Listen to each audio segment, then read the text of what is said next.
Breve historia del mundo, la Revolución Cubana y la democracia. Cuba fue una de las últimas colonias españolas en adquirir su independencia, tras una larga guerra que concluyó en 1898.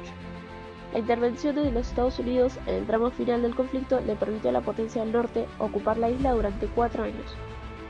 Cuando las tropas norteamericanas se retiraron, Cuba se había convertido en un país semicolonial.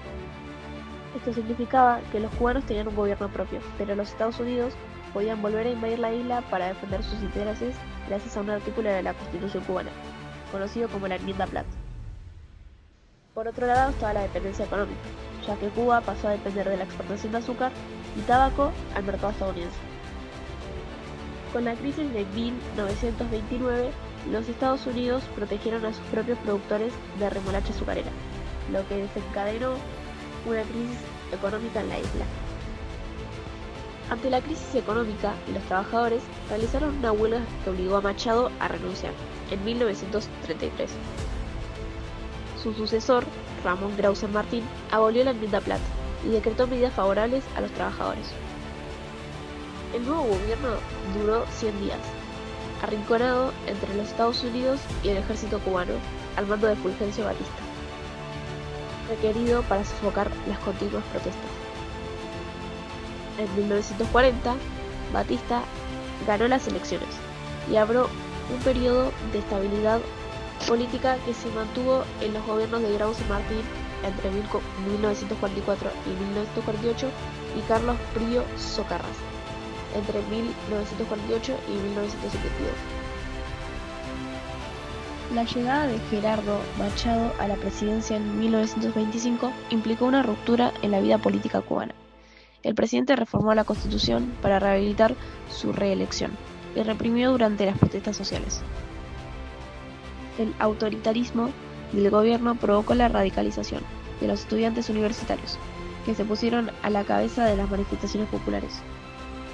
La corrupción de los gobiernos de Grau San Martín y Socarrás generó desencanto en la población y permitió la emergencia de nuevas fuerzas políticas como el Partido Ortodoxo. Frente a la posibilidad de una victoria ortodoxa en las elecciones presidenciales, en 1952 Batista llevó a cabo un golpe militar.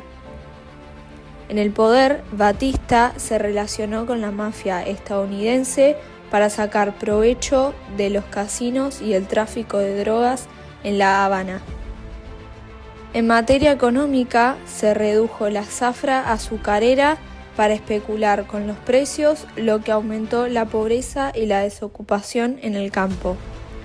La imposibilidad de acceder al poder por vías legales llevó a algunos sectores de la oposición a iniciar la lucha armada. El 26 de julio de 1953, un grupo de civiles, liderados por el ortodoxo Fidel Castro, asaltó el cuartel Moncada. Pero el operativo fue un fracaso y sus dirigentes terminaron presos. En noviembre de 1956, el yate Granma partió hacia Cuba con 82 guerrilleros y 2 guerrilleros del movimiento 26 de julio. En México, Castro conoció al médico argentino Ernesto Che Guevara, que había visto el golpe de Estado contra Arben en Guatemala y coincidía con el dirigente cubano en considerar la lucha armada como principal método revolucionario para tomar el poder. La experiencia del cuartel Moncada privilegió la guerra de guerrillas en zonas rurales.